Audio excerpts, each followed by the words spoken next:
In the last video, we learned how Belle Gunness lured many men to her farm through ads in the Scandinavian print newspapers.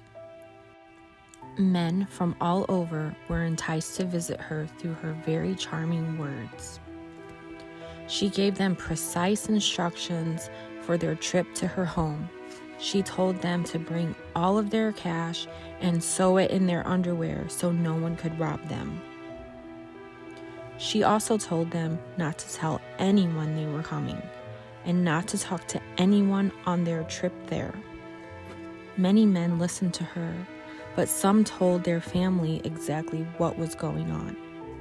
In the last video, we also learned about her toughest victim, Andrew Helgeling. And luckily, his two sons knew where he was going and they were able to identify his body when Belle's gruesome crimes had been uncovered. Welcome to episode 10, Letters from Bella. Belle had exchanged many letters with Andrew Helgeling, and she always signed them Bella. Some of them are on display at the LaPorte County Historical Society. One of her most diabolical letters to Andrew was published in newspapers. It reads as this: "No woman in the world is happier than I am. I know that you are now to come to me and be my own. When I hear your name mentioned, it is beautiful music to my ears. My heart beats with wild rapture for you. My Andrew, I love you. Come prepared to stay forever." In August 1906, Belle wrote back to Andrew after he answered her ad. She described herself as the owner of a beautiful home right in the midst of where the rich people have their fine summer homes. All kinds of fruit trees around here and good new houses with all improvements and fine boulevard roads. She told him she had 74 acres of land with a value of $12,000 to $14,000, which today it would be roughly around $470,000. Over the 18 months of them corresponding, Andrew had postponed several trips to come to her. Something had always come up to where he couldn't make it.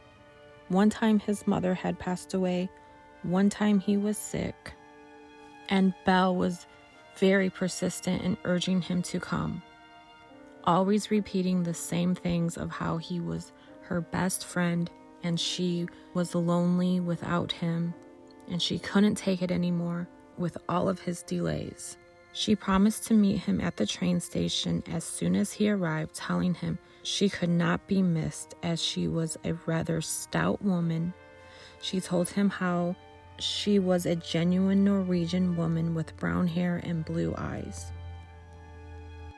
Winter of 1907 was approaching, and Andrew gave her no intentions that he had made travel arrangements.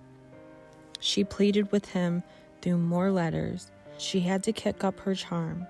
Eventually, he arrived in January of 1908.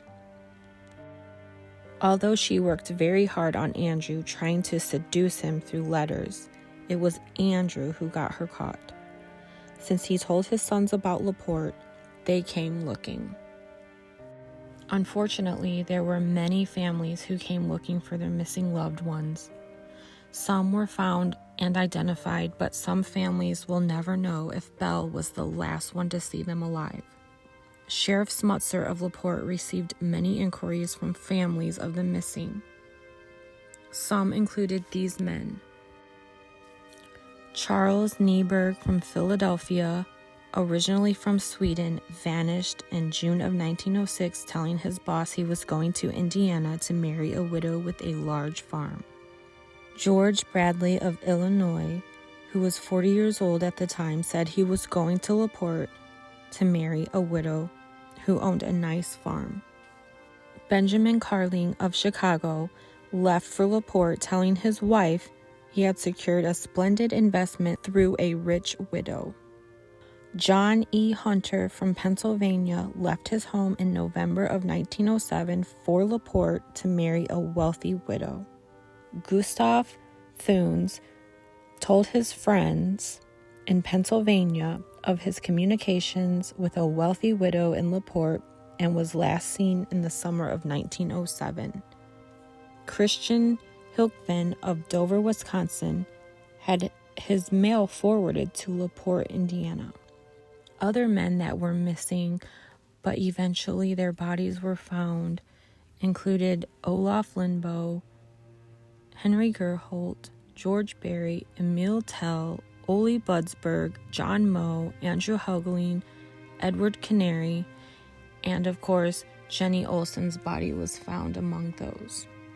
Approximately 10 bodies were found on the Gunness property between May 5th and May 9th in 1908. More digging continued after that. Join me in the next episode to learn what happened before the fire and what Belle's farmhand, Ray Lamphere, had to say. Thank you, and like and subscribe for more.